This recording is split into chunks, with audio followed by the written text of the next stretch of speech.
everyone, I'm the Vac I'm Buster. And this week in Toku, we're going to be discussing an explosion of Super Hero Senki news, Buster's quest to catch up on Saber, and the most new releases we've ever covered in 1 week. But before all that, Buster, how goes it? It goes pretty okay. I got the Ultraman X Blu-ray from Best Buy for a pretty good price, $10 for both the series and movie. Aw, sick. Yeah, and it goes for usually $25, so I say I got a pretty... I think I basically committed highway bank robbery. Woo! Yeah, how you doing? I'm doing okay. Been a very successful week or so of fig hunting and watching some stuff around the world, of course. Very, very busy day of watching stuff. I basically got home and sat my ass in front of the computer for like 3 hours. Oof. Yeah, I watched everything today that we were covering today in the morning, minus Trigger, which I watched live. All right. Well, we should probably get into the first thing, which is that this week was Ultraman Day, everybody. Yeah, July 10th. Did you have an Ultra Day, my man? Yeah, I'd say pretty good. Although, like, for us, Trigger premiered on the 9th, even though it premiered on the 10th in Japan because time zones. I'd say I had a pretty Ultra Day. I released the Ultraman Ginga analysis, so, yeah, I'm pretty proud of how that turned out. Sick. Everybody go watch that. I haven't had a chance to watch it yet, but Buster makes good videos, so you should support him. Apparently. Everyone keeps telling me I'm the only good Toku tuber, and I don't believe them. Well, I mean, in my humble opinion, you make very solid videos. Thanks. Yeah, I didn't do too much for Ultraman Day just because I like to do all my Toku watching for the week on the same day, the day we record, so I can have it all fresh in my mind. But in spirit, I was there with all the Ultra stands, as I'm going to now start affectionately calling them. I see.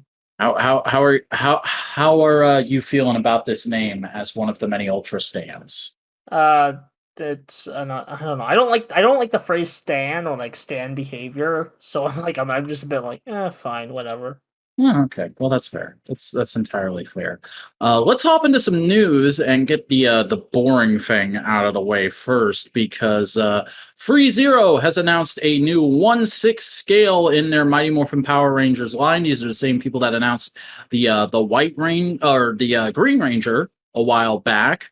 And now they are doing the White Ranger. Oops, all Tommies, everybody. Yeah, I mean, at least I'll give them a little fair because they specifically said Mighty Morphin, but that doesn't make it any less lame. Yeah, it's not exactly super exciting, and we only have the one teaser image to go on so far. They haven't given us the full solicitation for this figure yet, but we'll probably get that soon. I wouldn't be surprised if we get that and maybe 1 or 2 other members of the team between now and September, because we're now entering into Comic-Con season, which means that a lot of toy companies are going to start bombarding with news in the next couple of weeks. We've already started to see that from Mattel today, actually. Oh, okay.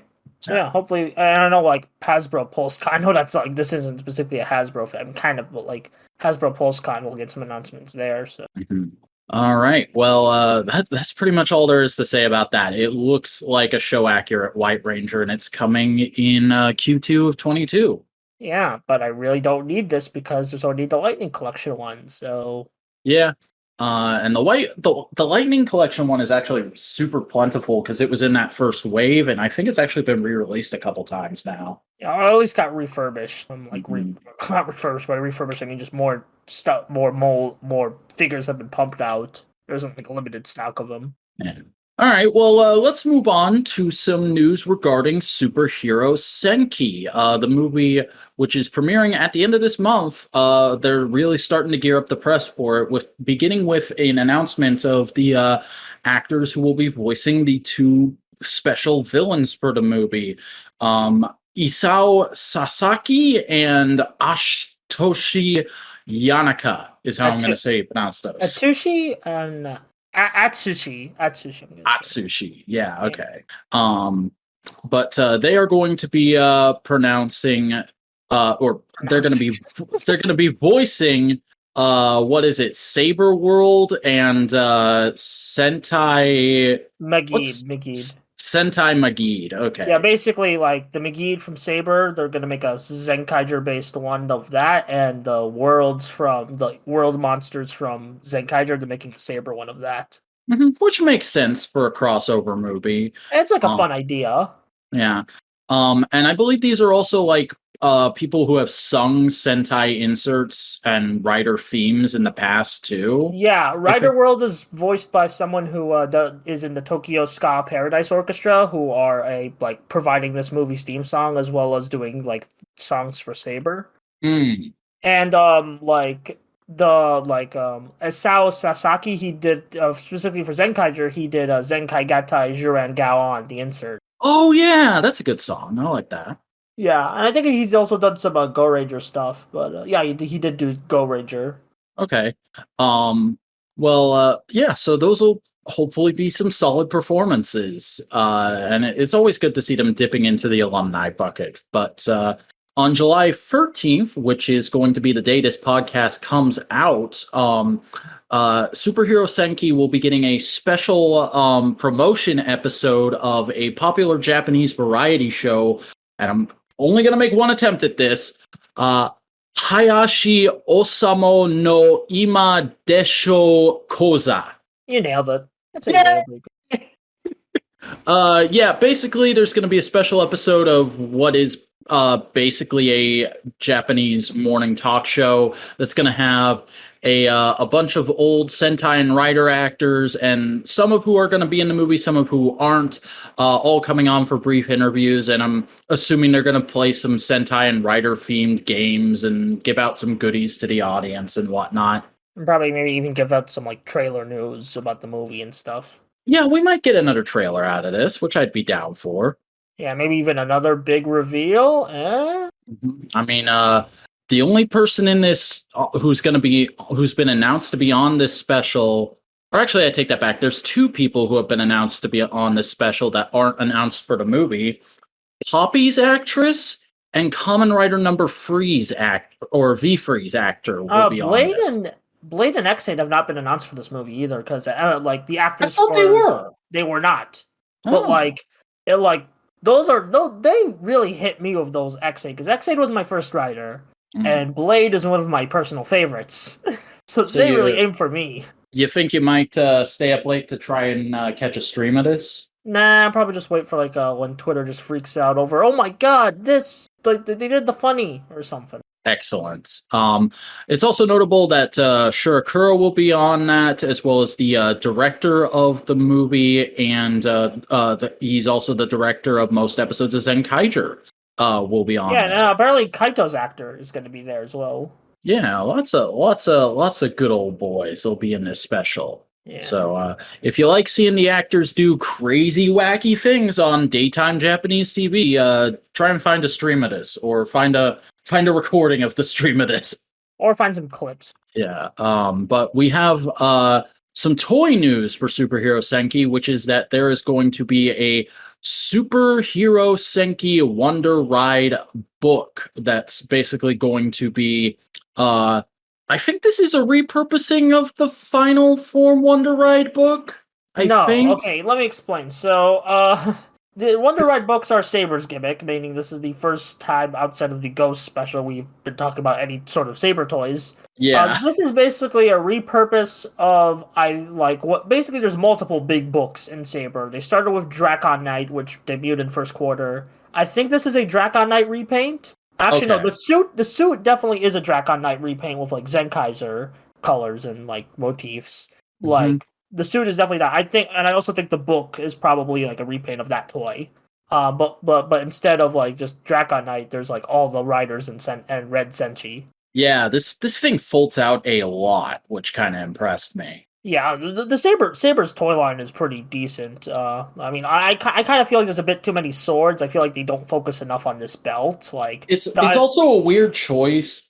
This is a thing I've had with Saber from day one, and I'm sure we'll get into this more later. But choosing swords for a rider toy line when swords and rider toy lines are historically stumpy and inaccurate is a weird choice to make. Yeah, I'll talk. I'll probably talk more about that soon. But yeah, but yeah, it looks pretty neat. I'm not sure if I'll pick it up when I eventually go on my Saber toy hunt, or maybe one day. Yeah, it looks solid. And speaking of Saber, this is kind of a major thing if you've been watching Saber like me and not Vac. Here I'll start. Yeah, go ahead. You take Yeah, the reins. Mayu Yokota. I have no idea who that is, but they seem nice. I was gonna play an adult Luna in Super Hero Senki, meaning this might be an important part of Saber's story. Okay, so for those who don't know shit, who Luna, fuck. Luna. For those who don't know, basically, Toma who's Saber, Kento who's Espada, and Luna who's nobody. Yeah. But look, they were basically like 15 years ago. They basically they like always get together, read books, and like learn life lessons and make promises with each other. Then the world was about to end, and then but like that's how like a guy who brought like I'll explain this more later. But a character gave Toma the power to become Saber in that time. But Luna got trapped in this book, and a big part of Saber's plot is to find Luna. I have not gotten to where Saber is in the 40s. We're going to discuss up to episode 31 when we get to Saber. But apparently Luna's back, so an adult Luna. This is some whack stuff's going on. Interesting. Yeah, very interesting how that'll play into the plot of Saber. I'm pretty sure it won't be that important. Probably just be like a more motivational. Maybe she'll give the Wonder Ride book that we just talked about. Mm-hmm. Maybe something like that. Maybe they hired this actress here to seed her eventual appearance in the final arc of Saber. Well, we are in the final arc of Saber. We're 3 episodes left. I totally forgot because we should have the Revice press conference once this movie is out of the way, shouldn't we? Yeah, I think we'll have it even before the movie. Maybe. Ooh, we'll see.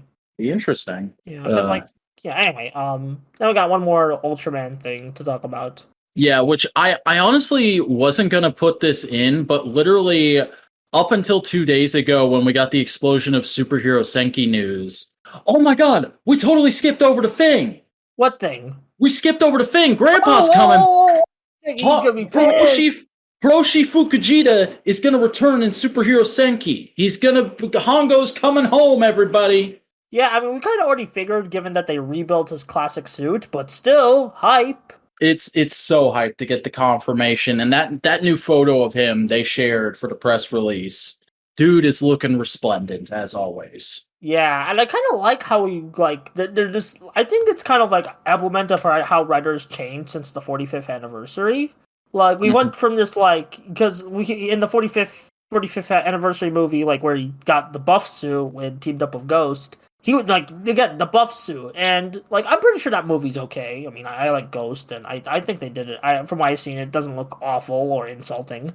Despite my hatred of Ghost, I do still want to check that movie out at some point. And controversial opinion, I think the buff suit is awesome. Yeah, but I know a lot of people they weren't a big fan of that buff suit. But it's kind of like how we've went from all more complicated designs to a bit more sleeker, simpler with 01 and even Saber I'd argue is much simpler than something like Geo. Mm-hmm. It's super exciting to hear him coming back. I'm concerned he probably won't have a huge role in the movie just because there's already a lot of plot elements we know about for it, and also COVID. Yeah. Here's what I think. I think Super Hero Senki is gonna be 2 hours long. It's gonna be longer than average for a Toku movie. You know what? If it's good, I would not complain. Yeah, because they're cramming a lot. I mean, we got some Saber plot lines in here. We got the crossover elements. Zenkaiger's appearing in it. There's this weird subplot with potentially maybe child. Totari Shimori. Yeah, I forgot his name for some reason.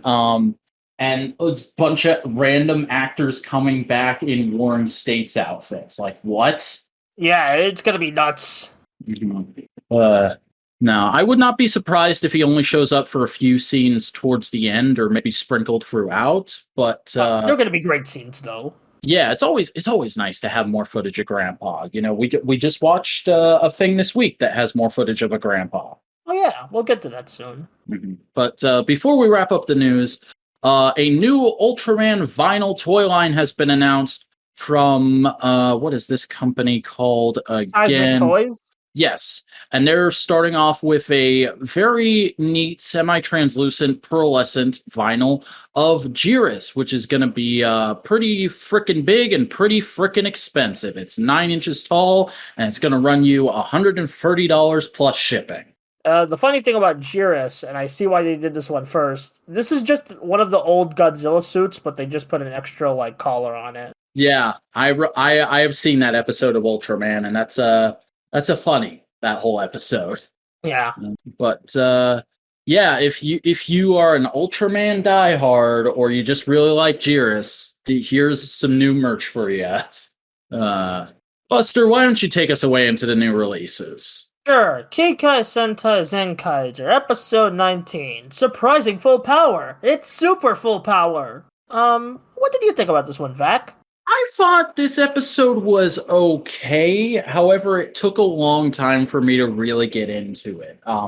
Just like the whole, I get it. I understand the cultural context of the summer bug catching thing, but I have never had any connection to that. Like, I didn't even learn that about Pokemon until I was in my late teens. So seeing it in Sentai is always just kind of like, okay. Can we get on? Can we get on with this episode? But by the time we get to the point where Kaito breaks out of the illusion, then I was like, all right, this episode's okay. Yeah.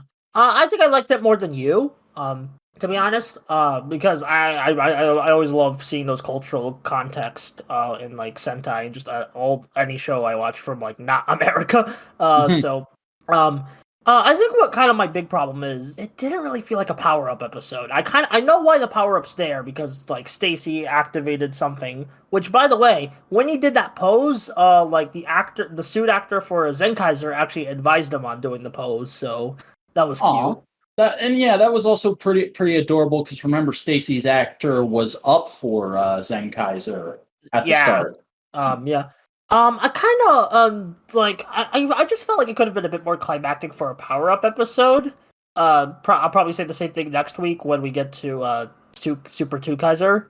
Yeah, it was weird how like they're centering the power. The episode is structured like we're making a power up for Kaito, but Kaito's not in a large chunk of the episode. Yeah, it's actually more of a Zox-focused episode, just showing how cool he is. I don't mind it. I love Zox, but, like, I don't know.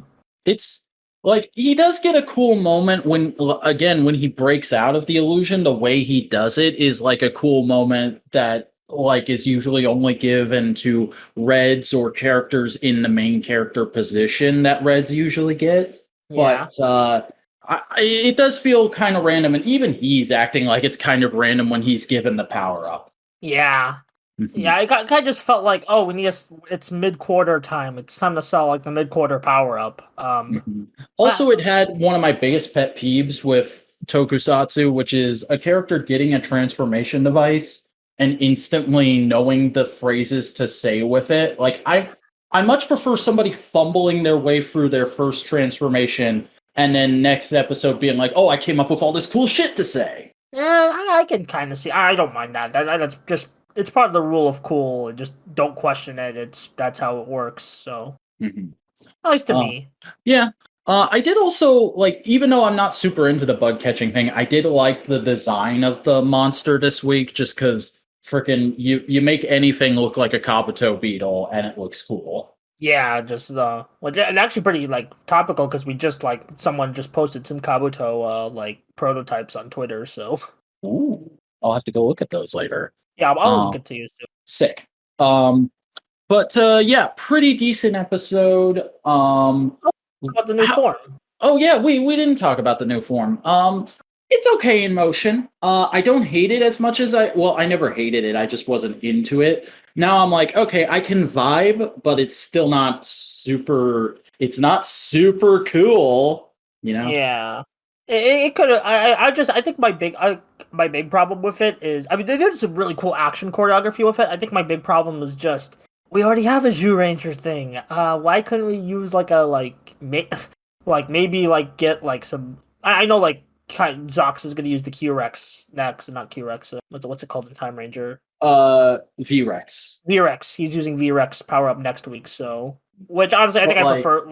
Like I was a bit like more on board with Super Zenkaiser, but I think now I'm more on board with Super 2 Kaiser. Yeah, and also like imagine if this instead of Jew Ranger, it was the same basic idea, but with Kyoryuger, because there's already a little friend power up in Kyoryuger that they could have so drawn sick. from. And like he could do I'll join Zox and dance transformations. Oh hell yeah. Yeah, that would have been so good. Oh man. And like I already have I already love that power up in Kyoryuger, so I'm just like oof. Yeah, that was kind of how I felt since I remember Sentai. that. I mean, it's cool. Like there was a thing the other day where in an interview somebody at Bandai or Toei said like there's a secret reason we chose to do another Kyoryuger or Jew Ranger, goddammit, another Jew Ranger type thing. There's a secret reason for it, and literally everybody on Twitter just replied to that going, "Oh, it's Hasbro." Yeah. Toy politics. You're both my sustenance and my poison. Yep. Anyway, let's cure that poison with a special Zenkaiger episode, quote unquote, because it's the life of an episode, but it's called a movie. Yeah, that's always a weird thing with Sentai because they're always double billed with Rider movies. Yeah, and the Rider movie gets more space because Rider makes Toei more money, and also the Sentai movie is usually being made just before the show, and that's the case here. So it's very much here's a prototype of the show. Well, actually, like most Sentai movies take place in the middle of the show, so it's usually just a midway adventure. And this one was also bundled with Kira Major's was supposed to be summer movie and a extra Ryu Soldier thing because COVID kind of screwed up the schedule. Yeah, you can tell I'm still a little rusty on weekly Toku watching. Yeah, well, hopefully when Revice starts up, we'll hopefully get back to that. But anyway, Kikai Senkai. Go for it. Kikai Sentai Zenkaiger, the movie, Red Battle, All Sentai Great Assemble. This is basic. So, how do I best describe this movie? So, those, in the end of a Sentai movie where they showcase the next team? Just imagine a whole movie of that. Yeah, it feels very much like, concentrated Zenkaiger. Yeah, it feels like they haven't gotten their footing yet. It kind of feels like they're still working out what they have, the quirks there, but they don't have, they don't have the nuances yet. Yeah. And it does, it especially feels like an early bird, the early bird cameo movie. Again, it's basically just, what if we took those early bird scenes from, those, Goseiger versus Shinkaiger, or, those movies, and just make an entire movie of that. And, I still really enjoyed it, because there's just so many cute little moments throughout this, without even getting into the cameo aspect of it. That opening fight, there's so many great little moments for all the individual Zenkaigers. Yeah, and it's a great introduction, I'd say. If you're gonna when Zenkaiger's eventually finished and people go watch this, I'd suggest watching this first. Yeah, because it did come out first, and there's literally a moment at the end where Kaito turns to the camera and he goes, "On March whatever the fuck, we're gonna start going full power." Yeah, that was great. I love that moment. And it was great to see some Sentai villains like a Marvelous. I'm pretty sure you marked out hard when he showed up. I marked out harder for Bunglei because Bunglei is my favorite villain in all of Sentai. So to see him and his voice actor back. Yeah, the big blue pirate man. Okay, because I'm not too familiar with Zyuohger, and I don't think he was in the beginning of Zyuohger. No, he's the middle arc villain. Okay. And he literally shows up and he says he's hunting for a space creature, and he just runs into the Zyuohgers and goes "Oh, this Red Ranger's an idiot. I'm gonna fuck with him relentlessly until I find my prey." And then it turns out that his prey is the end of season power-up. Oh, so the whale thing from the Gokaiger? Yeah. Crossover? Yeah, nice. So yeah, Bunglei is one of my favorite Sentai villains, so I was excited to see him back. I knew that Bosco was going to be in this, Well, I knew he was coming back. I just didn't remember how. So when I saw him, I was like, "Oh yeah, I remember that news from months and months back. Good to see you, Bosco." But somehow I didn't hear about Bungley. So seeing Bungley just had me marking out. Yeah. We also saw Zamingo from Lupin Ranger versus Powder Ranger, which that was nice to see him back. I like some Lupat. Okay, Ninja I villain. knew he was from a Sentai I hadn't seen, so I was like, I know you're from a thing recently, but I don't know what. He was actually he's kind of like the rival character who kind of became the final boss of that season. Yeah, and also he didn't make that many appearances, at least in the first half. But we also got the ninja villain. Well, I'm like, okay, Hi, QAmon. Please go away, QAmon. She was okay here. I think I don't know. I to be fair, I'm a little more lax on the ninja, but I'm not the biggest fan of her. So. They also brought a ton of Mook suits out of retirement too. That was fun during that final confrontation scene. Yeah, we got some what do they call putties in Jew Ranger? I think they're just called golems in Jew Ranger. Nice. Actually, I like that name. Yeah, but it was nice to see all those suits just fighting it out, or just even just doing the big roll call explosion, and also that part with Senchan just listing everything off and just going increasingly faster. Yeah, because Senchan couldn't handle it. And also just the whole use of the Sentai gear I thought was very clever and very fun. Because they all go up to their individual Zenkaigers and hand them their weapons back, which I thought was such a nice touch. It could have been completely random and that would have been fine, but the care they took to have, Tyranno Ranger go up to Juren was really neat. Yeah, it really does. This movie does feel like a passing the torch moment for Sentai. Mm-hmm. Especially with I don't remember the I haven't seen Go Ranger and I don't remember the actor's name, but the actor for Aka Red, Sentai Grandpa, showing up at the end there via green screen to be like, "Yo, Zenkaigers, you guys are all right." Yeah. And I also love the ending bit where it's they just realize, oh wait, we freed Villain World. Now villains are rampant, and then it's they do the little comedic, oh god, but then they realize, wait, there's Sentais in every world, so we'll be fine. Yeah, it's all good. It's all good in the hood, Sentai. Yeah. So this was an okay movie. Probably not the greatest Sentai movie, but it does its job well, and we finally saw where all those scenes from Zenkaiger's marketing material came from. Yeah. Also, never forget, Juren is a stud. Yeah. That was my favorite thing in the whole movie. I died laughing. That was great. That was great. Speaking of Sentai, we have another Sentai thing to cover. Do you want to explain this, or should I explain this? I mean, you might know a little more about it than I do. I only know the thing that has led to countless dirty jokes. Okay, I'll explain it. So there's this indie Sentai, we'll put it that way, that starting airing on YouTube. English subs are only now coming out for it. Also, TV Nihon's also doing subs. Hey, TV Nihon, you did the thing I suggested to do the indie Toku. Thanks. But yeah, they're TV Nihon and also officially on the YouTube channel are releasing Kyusei Sentai Waku Saver. The first 2 episodes are out, both subbed.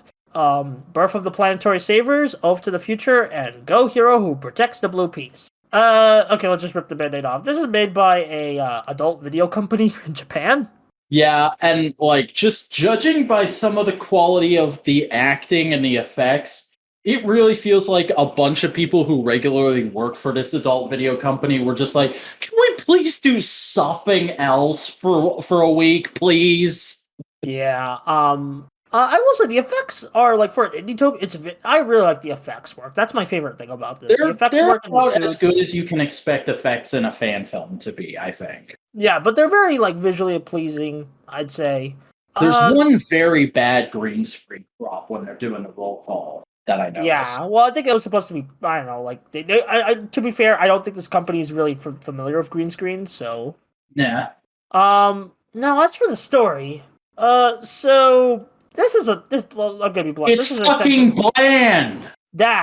It feels very parody. It feels like they're supposed to be a joke. It feels like a parody of Showa Sentai, but there's no jokes. Yeah, it kind of feels like they're supposed to be a joke.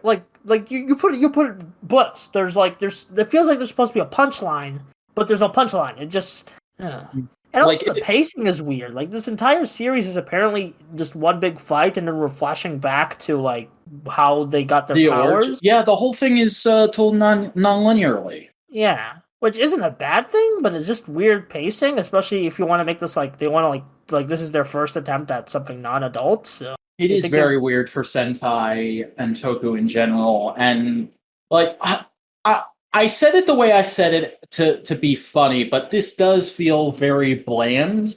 Not in necessarily oh god, this is boring way. Just like, you know what? In the world of tokusatsu as breakfast food, this is a piece of buttered toast. It's not bad, but it's also not incredibly flavorful. But in a pinch, it'll get you done. Yeah. And like it's 11-minute episodes. It wouldn't hurt. It's not going to hurt us like Girl Gun, and it's not even it's not even close to Girl Gun. Like it's.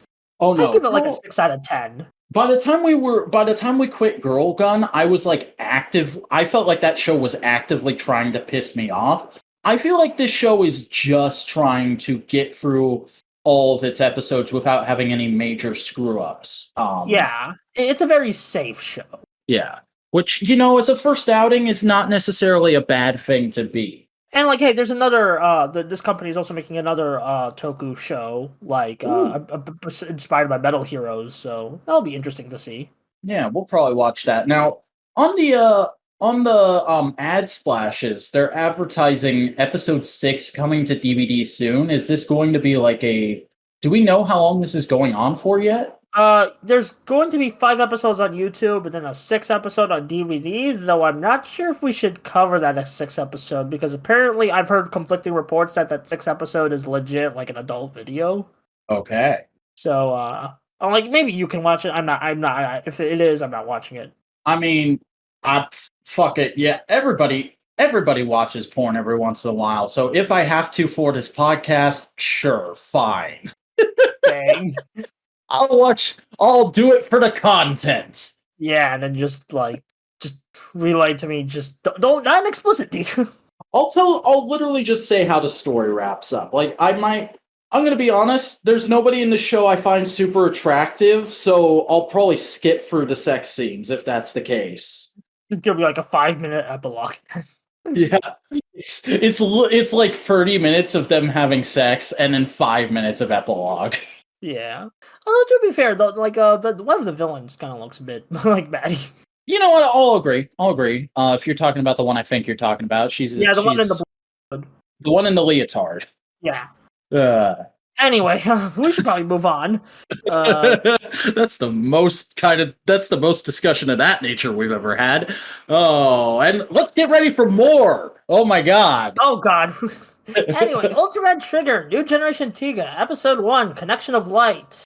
Our first Ultraman series on the podcast. It got 1 million views on YouTube, and you know what? I'm going to say it. It could have gotten to 2 million if Toei had, or if, goddammit, Subaraya had titled it New Episode of Ultraman, Gone Sexual. Dang. We'll get to that soon. That literally happens, and it's the funniest shit in the world. Anyway, we'll get to that soon, because I watched this with a couple friends on a Discord view.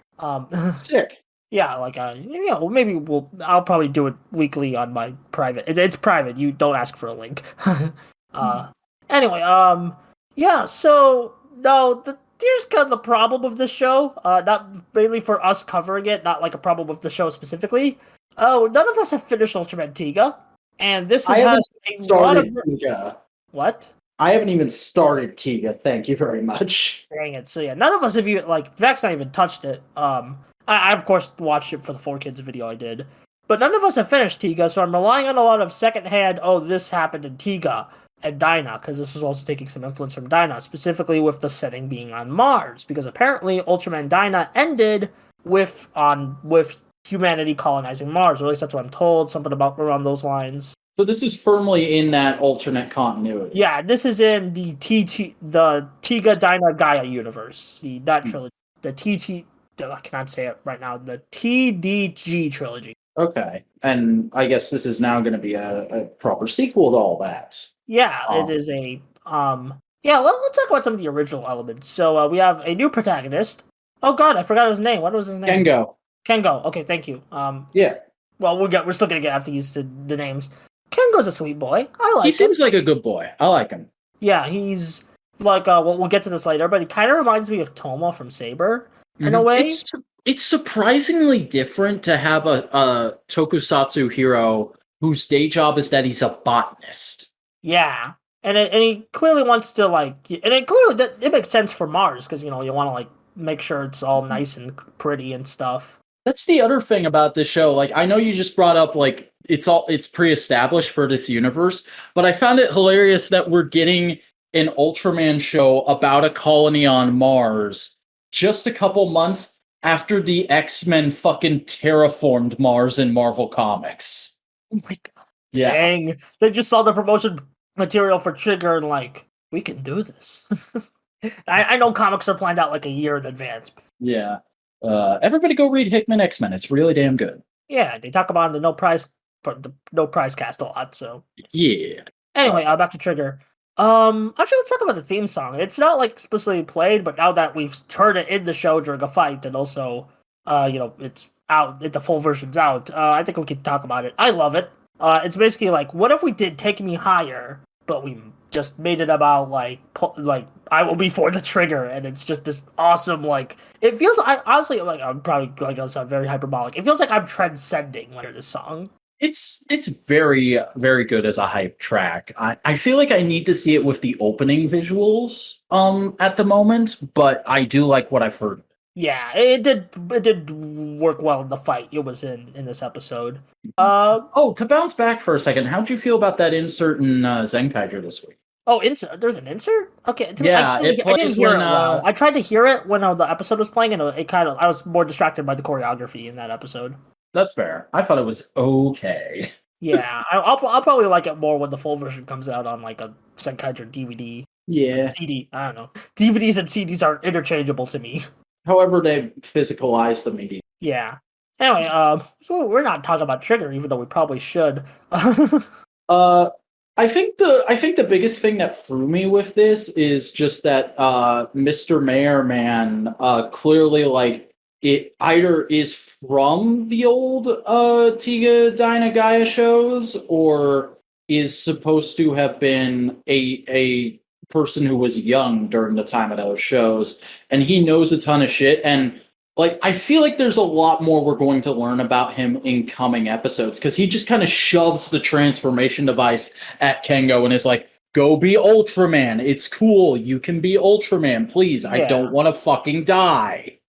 Actually, what interests me about him was not is his character, because we're gonna learn more later. I feel like in general, my opinion on this is I need to see another episode before I'm like fully on board. But like it's still a good episode. I just feel like I need the fuller context. This isn't like a writer premiere where I'm like, yeah, I'm on board episode 1. Because we also haven't even really met the supporting cast yet. Yeah, like we've seen glimpses of them, but not like full blown. Oh yeah, but anyway, the thing that interests me about him, he explicitly references Tiga, and then we see a clip of Tiga. Now, Super has been really weird about promoting this show because some reports have said it's a reboot of Tiga. Some people say it's an alternate universe take. Some people say it is a sequel. So I'm like, I guess it's a sequel based on this episode. The way this episode played everything, it's pretty explicitly a sequel, I'd say. Yeah. No, the thing I'm curious about is, are they going to attempt to bring Daigo back? Daigo is the host of Ultraman Tiga. Now, as people have known, if you've watched Vintage Tension's The Disappearance of Ultraman Tiga video, there's been some complications of Tiga over the years, specifically of Johnny's, which is the corporation that owns V6, which who did the theme song of Tiga, Take Me Higher, and also who employs Daigo, the actor for Daigo, not you get what I mean. Yeah, I'm following you. And so I'm like, are they finally going to make a deal with Johnny's to bring him back for at least the final episode? Or at least have the suit? Because they've showed the suit in the marketing material, so I'm sure we'll see the suit a few times, but like, are they going to bring back Daigo? That would be cool if Tsuburaya could do what Toei couldn't with fucking Kuga. No, that would be the equivalent of getting Ryotaro back for like Heisei Forever. That would be like that's how big it would be. Because Ryotaro was also seen as in the impossible standard, but they got it back for Heisei Forever. So Well, that's how Joe Onagiri is still seen. Is the yeah. comparison I was making? Oh yeah. Well, actually, it actually does work better because Tiga is also kind of the Kuga of Ultraman. Yeah, it's the first Heisei. Yeah, first Heisei and like started like this whole like. Well, no, because Heisei took a break and then we got New Generation, but that's besides the point. A lot about, Do you like, think they ever might retroactively call the New Generation era the Reiwa era, even though it begins like 5 years before Reiwa? No, because I don't think they are. Because I think maybe the New Generation already ended, but they're still using like the subtitle of Trigger is called New Generation Tiga. So Yeah, I'm not sure. I think they're just gonna keep New Generation for every post Ginga series. that's fair. How'd you feel about some of the action in this show? Okay, we'll get to the thing you said earlier. Yeah, But the overall action, Sakamoto, he's doing great. There was some CGI in the beginning. I was like a bit worried, but no, it was good CGI. It was like well choreographed CGI. it was also really well rendered. None of it looked particularly gooey or unfinished. Yeah, I could if I could squint a bit, I think I would. I think I could see it be actual suit acting. Like, so that's how good it was. And then the mud scene. So like the fucking mud scene that everybody immediately went like, "Oh my god, femdom, mommy, my mommy waifu femdom" on fucking everyone Twitter. was already like that before, like Camera. So Camerera is she's basically the New Generation. Camerera is from I think the Tiga movie is what I'm getting at. She was apparently Tiga's ex or something. Oh. Because even in this episode they've hinted at like, oh, Tiga, my lover or something. Why do I give her that voice anyway? She's already been, and then like yeah, and then she just like puts Tiga in the mud, and he's very They're like fucking manhandling him and sniffing his neck. Yeah, it's weird. I think Sakamoto would have been Sakamoto on this. Yeah, it's Sakamoto, man. I was already worried because like there was like when I heard the female villain and like Sakamoto directing, I'm like, oh boy, gotta get the old horny Toku fans, but like we've also got a young teenage girl in the supporting cast. Oh god. I'm just saying, everybody brace for impact. Well, we've already impacted, but there will be a second impact. We're in fucking Evangelion now. I thought you were making like Street Fighter references, but Anyway, that's it aside. But yeah, also I really like I don't think we've talked about the transformation device, so I'll talk about it again. I love it so much. It's fucking sick, and I love even though they did my pet peeve that I mentioned earlier, I love the transformation phrase. Well, to be fair, he got like a vision of how to do it, so like, and I love these like mottos that the Ultraman say before they transform. I love it in Jeed. I love it in like I'm not at Rube. I love it in like this one. I think Zet even has like mottos before he puts in the coin. So like I love those. Something I wanted to ask though about the fight scene in general and just the general way communication between Ultraman and Kengo is. Is it typical for like Tiga Dyna Gaia style Ultramans to not talk to their hosts a whole lot explicitly? From what I've seen, basically yes. Basically, like yeah, I don't think they talk to their host. Like from what I've seen, they don't really talk to their hosts. It's basically just here's an ancient power. You become the Ultraman that was there and stuff. Okay, because like before I was into Ultraman, that was something that always kind of put me off about it, was that the Ultramen themselves didn't seem to have much personality from an outsider's perspective. And like, that's there in a lot of the Ultra shows I've already seen, but one of the reasons I loved Zed so much is there were literal entire scenes where Zed and Haruki would just be in a fucking dimensional void having a conversation. Yeah, that was great. That was one of my favorite parts of what I've seen of Zed. But yeah, so yeah, that's typical of a new generation. Actually, speaking of that, you might like Ultraman Taiga, because that actually it's basically there's three Imagine of sorts because the host becomes three Ultraman. I think you might like that one. Interesting. Although it's one of the few series that hasn't got a Mill Creek release yet, so you might have to be waiting on that one, or just sub it and find fan subs because even then fan subs for Taiga are hard. But anyway, yeah, so Trigger was a yeah, this was a pretty good first episode. I feel like I saw a lot of people who like loved Tiga to death. They were like so nostalgic over this episode, and I think that this episode is great for them. I just hope that from what I've seen, the next few episodes should hopefully satiate the new crowd, the people who aren't us, who are us. Yeah, I can definitely vibe with that. Yeah. Also the suit. It's fine. It's a remixed Tiga suit. I can vibe. Yeah, well, basically, I have the same feelings on it as I did upon reveal. Well, that's the thing with Ultraman suits. They don't tend to look, unlike Kamen Riders sometimes, they don't tend to look any better or worse in most. Yeah. Like, mainly because they have, they have a template of sorts, like, mostly. I mean, Jeed kind of breaks the template, but that's besides the point. All right, well, I think that's enough pulling the trigger, so why don't we pull out our sabers, and you can tell everybody how your Ultraman, or goddammit, your Kamen Rider Saber catch-up has been going, because you spontaneously decided to do that this week. Well, I mean, I already did it like a couple weeks ago, where I watched the first 2 episodes, and then I didn't drop it, I just stopped. And then I'm like, oh god, Zenkaiger is not only is Saber ending soon, but it's gonna have a crossover of Zenkaiger, and Vac is not going to... Next week. Oh my god. Yeah, next week. And also, we might have to talk about what we're gonna do.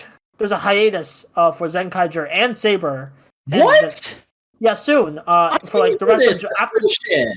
Yeah, I'm not sure. I think it's because of the movie, or something. Or Olympics. Olympics is, I think, maybe, I don't know what's going on anymore. But yeah, basically there's gonna be a hiatus. I think, enough, I don't think any news stations we cover, like we continually follow to get the articles for the show, have talked about the hiatus. But yeah, I've not heard anything about it until literally we just now. still have Saber and Trigger to talk about, so we should be fine. Yeah, the show will be fine, but I'm gonna miss my Zenkai. Yeah. Oh, I must be Saber, because I've been really liking Saber, like, a lot. All right, tell me about it.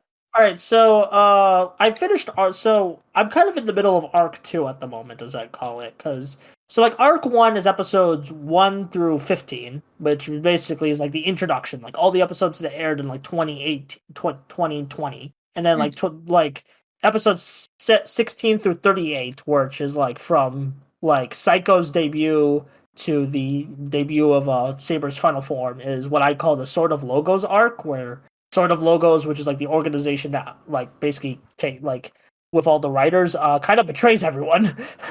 Or like there's infighting. Basically, so here's how the series starts off. So it starts off like with like Toma Saber. He gets the Saber. He has a little bit of an amnesia. It's a very minor amnesia. Like it's not like as critical as Sento or Agito. But yeah, very minor amnesia. And like he does find it by the end of the first arc, where it's like basically he and the Tetsuya writer Kento used to be friends. And also with Luna, what the thing I talked about earlier with the... God, it's hard to... I just realized how hard to explain a show by myself with no script. Oh, this is gonna be a pain. It's alright. Yeah. So that happened at the end of Arc 1. And basically, like, throughout the first arc, we get introduced to various writers, like Kamen Rider Buster, Kenzan, who's like a green ninja. He's kind of like... He's very funny. I know people hate him, but, like, I like him. He's kind of like... He's about, like, strength. He doesn't really care about the book's like soul. He's kind of more about strength, but he does grow, and he's a bit brash. He looks up to Kento a lot. And then you got like Kamen Rider Slash, who's the X8 looking guy you know about. Yeah, the dude fun. I think looks cool. Yeah, he does look really. His action scenes are amazing. And also he gets some like really good character moments. Like he's kind of like the weapons maker of the writers. And at first he just starts off like helping Saber and the crew help make their weapons, but then he actually takes up the Slash driver and just becomes Slash. And he gets some really good action scenes. He also gets some funny moments out of suit. But then after Arc 1, basically Caliber is revealed to be the former Saber. Oh. Who gave Toma all the... Basically, there's 2 Caliber. There's one 15 years ago, who turns out to be Kento's dad. This is gonna be complicated to explain. And then Saber, the original Saber fought him, and then he gave the power to Toma, but then he decided to take out the Caliber moniker because he realized, oh wait, the reason Kento's dad became Caliber is because of the Sword of Logos. And there's a traitor within the Sword of Logos. Oh So shit. he kind of went on a dark path to get his vengeance. He did get defeated, but he tells like Toma, oh wait, there's like a traitor within the sort of logos. So Toma kind of defies the sort of logos, which leads to kind of our standard like arc two is kind of like Toma trying to convince and fight the other riders. He does win a lot of them back by like where I'm at in the show. Hmm. And it's like very like good stuff. Like I'd say Toma's nowhere near as bad as Takaru. I don't even hate Takaru, but I think you would like Toma. Like he's a good boy. Kind of like again, he reminds me of Kengo. Like Okay. I also Well, like that he has a fedora. I do need to I'm not I'm not super put off of watching Saber at this point. It's not something high on my to-do list. There's a lot of other older writer shows I still want to watch before Saber, but I'm not totally like, yeah, I'm never touching it like Yeah. I used to be. Yeah, I mean, there's some good stuff. Also, like the female writer is actually like a villain starting off, Hmm. like like Rekka, and her name. She comes So coming as Sabala. she's a Marika type? Kinda. But like, I feel like she actually like she starts off kind of like manipulating everyone. Oh. So like, and she's basically working for the master of the sort of logos, who turns out to be the actual trader. And then like I haven't gotten to like apparently there's some weird stuff that happens later, but like we introduced to her brother who is Commentator Dural, who's kind of just there to be like a strength mook to like kind of be like strength mook to kind of like at the moment to just like be powerful and like because I know the master logos becomes a common editor later. He is not a common editor now, so he's kind of just there to like protect him and stuff. You haven't talked a lot about your namesake though. How's Kamen Rider Buster? Oh, he's a good dad. He's a dad. He takes care of this like boy named Sora, and he's great. And he's really like, oh my god, he's kind of like a brute force, kind of like the king of quote unquote king of parenting character. Sick. Easy. I think you would like him a lot. Like Sounds very. I'm all about wholesome shit in my Toku, so yeah, I'll, he's the ultimate dad writer. nice. Yeah. Well, Also, Espada. Actually, I forgot to mention one of the big twists that happens in what I've seen. Espada becomes Caliber. Basically, Espada dies near the end of the first arc, but he didn't die because if you're killed by the Caliber sword, you're trapped in the sword. But then the Caliber sword can like revive you, but you have to wield Caliber. And apparently Kento has seen the future, where every possibility the world is going to end, and he needs to basically seal every sword in order to, like, quote unquote, prevent all this future. And he's kind of like very dead set on this. He's kind of like a kind of like a midway attack, a very chaotic neutral at the moment, where he's not with the villains or the heroes. He's just kind of like trying to do his own thing. that sounds like a Um, tall order. yeah. And like, basically like Toma's consistently changing the future with like his actions and stuff. So and I think it could have been done a tad better, but I still like the message behind it and stuff. So, although I will say my big problem with the show, the Berserker form sucks. Not the suit. The suit is fine. Just the story with it. I don't. Okay, it's not necessarily bad. It just feels unnecessary, especially with all these interesting things coming around. I mean, Like 9 times out of 10, Berserker form storylines tend to suck. I don't know. I like him in O's and builds. So Yeah, the Bill one is fine. yeah, and also I feel like 01 did it well. So like again, like I'm used, and that it's kind of sad to me because I love Berserker form stories. I love when like protagonists become edgy. So it's like, like you kind of messed it up. Although it's not that bad honestly, because it's a fine story. It just felt like we didn't need this here. You're so you're usually all about that Tatakai, but now you're all about that Tatanai.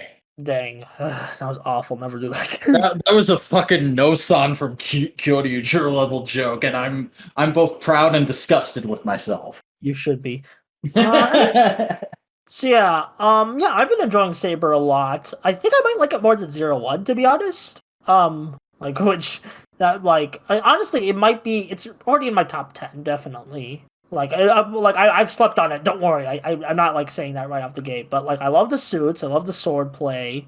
Oh, actually, we want to talk about the toys a bit. I haven't gotten any of the toys, but from my looks of it, yeah, it's kinda. I'll admit the sword, like from what I've seen, the sword driver is pretty small, but they're already making like tons of like real like prop size replicas of it. Oh, that's good. Because Yeah. most of the toy ones I've seen look more like Magic Wand toys than they do sword toys. Yeah, I will say I do like I've grown attached to the belt. I like the pull I like the books first of all that you put in, and I also like the you put the sword in, you click it, and then you pull it out, and I love that gimmick with finisher attacks. Although my problem is the sword driver is kind of criminally underutilized besides our main rider. I felt like they should have used the sword driver more because basically every other rider uses their own sword that you have to buy separately, and I'm like. I don't like that.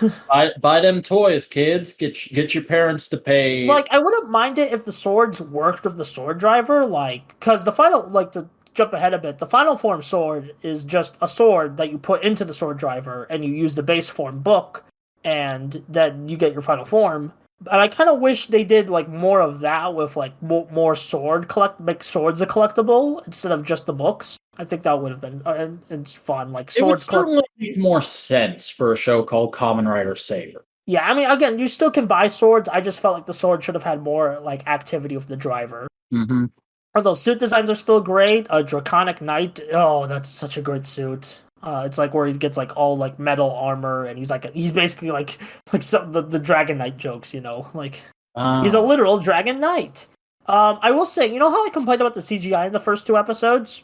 Yeah. That immediately gets fixed. There's still stock. I know you said there's still stock transformations. I know you don't like those, but the CGI in fights, it's much better. Much better implemented, more practical effects that just CGI uses to enhance the slashes and stuff. Nice. Also, I just went to Google Draconic Knight because I realized I didn't know what it looked like. It's the first autocomplete when you type Kamen Rider Saber into Google. Very interesting. Yeah, I think that just shows how people love that suit. Yeah. How do you feel about the suit? Because you Googled it. I'm looking at it right now. It's not entirely my vibe, but it's not bad. Yeah. What's with the 2 different versions of it, where one has the flamey eye and the other doesn't? Wait, show me. Hang on, I will. Man, that might be a different form. I'll copy this picture I'm looking at. Oh, that's just an edit. Oh, okay. Yeah. One's just an edit to reflect the base Saber helmet, because... Oh, yeah, it says this image is sourced from DeviantArt. Yeah. Oh, but also the triple book gimmicks, it kind of where you combine the books, and some books work better with others, a best match. I thought that was pretty neat. Yeah. Yeah, Saber's pretty good. I'm not sure how you would like it. I think you would put it on the par of Q Ranger, because I know you thought Q Ranger was an 8 out of 10. I think you would like it as much as that. Okay. I at least know you would simp for Rekka. That's how lowly I think of you. I mean, I'm not. If what I know of that character is correct, she doesn't seem like my type going in. Yeah. I'm a protect and care kind of guy. Yeah. Although actually, I forgot. Speaking of protect and care, May, she's the writer girl of the series. Very fun character. It seems like everybody this time around wants to port her. That's not what I meant. I know that's not what you meant. I'm just saying that's the vibe I've gotten off of Twitter. Well, Twitter's bad. But you're there. We're both there. We're both on Twitter. You should go and follow us both on Twitter. Yeah, and watch me embarrass myself in front of industry professionals. Hey. Yeah. Wrapping up on Saber. I've watched up to episode 31. It's a pretty good show. Really charming characters, great arcs. I will say I'm a bit nervous on one specific element, specifically because I've heard there's some kind of weird, I've heard there's some weird, quote unquote, I'm gonna say incesty vibes that comes in later. Oh, I'm a bit nervous. Oh, and the thing is, I did with Ghost, I can push it aside as just one scene. Apparently, there's multiple scenes, so I'm oh, please be short, please be short. Yeah. Anyway, that's all I got on Saber. It's a good show. Hopefully, that's not as bad as I hear. Okay. I think I might have just plummeted your interest in Saber. No, you made me raise an eyebrow. I'm now wondering what level of implied incest are we dealing with, but I'll wait until I watch for myself to find this. Okay, or until I tell you next week. Yeah, next week you might just come in and be like, "Don't watch Saber." Actually, we are going to see those 2 siblings in the Zenkaiger episode this week, so... Yeah. Oh my god, next that week. picture that was floating around of the one writer being held back while Socks is doing his transformation. Oh, that was great. Doc's gonna be in Saber too, so that's gonna be fun. All right. Are we gonna cover both episodes next week then? Well, I mean, I'll talk about them. I'll definitely talk about the Saber special. I mean, maybe you don't have to watch it. Apparently, they're connected though, so Yeah, we'll see if I have time. And just real quick, I should probably mention I haven't opened them yet. I'll probably be reviewing them at some point pretty far down the line on my channel. But I did find Lightning Collection Wave 9 this week. Finally, they finally got to the Upper South, and I got my Buttery Boy. I've got Always a Chance Man, and the blandest member of the Lost Galaxy cast, and I found 2 Tangas. I have 2 Tangas, so I've sufficiently army built. I'm good. I don't need any more. yeah, I can punch birds. Yeah, bird punching. Screw them birds. Oh, that my would be like hate birds. Actually, no, I love birds. Don't take that the wrong way. I just realized the way I said that, it sounds like a bit out of regular show or stuff. Yeah, it kind of does. Regular show's great. Anyway, we should probably wrap up. Yeah, let's wrap up. Buster, tell the good people who you are and where they can find your stuff. I am Buster Carp. I do video essays on the YouTube. Watch them, please. I'm at 550 subs. Can we get to 600? Let's see. Yeah, let's do that for Buster. Everybody get Buster to 600 subs by the end of the month. Yeah, I think that's a feasible goal. And also sub to me, because I'm a toy reviewer on YouTube. One of thousands, but a pretty good one, I do think so. Tomorrow on my channel, you'll be able to see a review of a toy I'm sure just so many people are excited to hear about. The Star Wars The Black Series Jar Jar Binks. Okay. Yeah, so go to youtube.com/thevacuuminator, that's spelled THEVACVUMINATOR, and subscribe for that and many more toy reviews in the future. Also follow me on Twitter at @thevacuuminator and on Instagram at @the_vacuuminator for daily action figure photography. But before you do any of that, do us a big favor and support the show by following it on whatever podcasting platform you're listening to it on. If you're listening on YouTube, give us a like, give us a comment, subscribe, and ring the bell in order to enable notifications and get every Modular Media show as they come out. And for updates on that, follow us on Twitter at the Modular Media and join our subreddit r/modular media. And that'll do it until next time. So I hope you've enjoyed this week in Tokusatsu. We'll see you next week to find out what happens that week in Tokusatsu.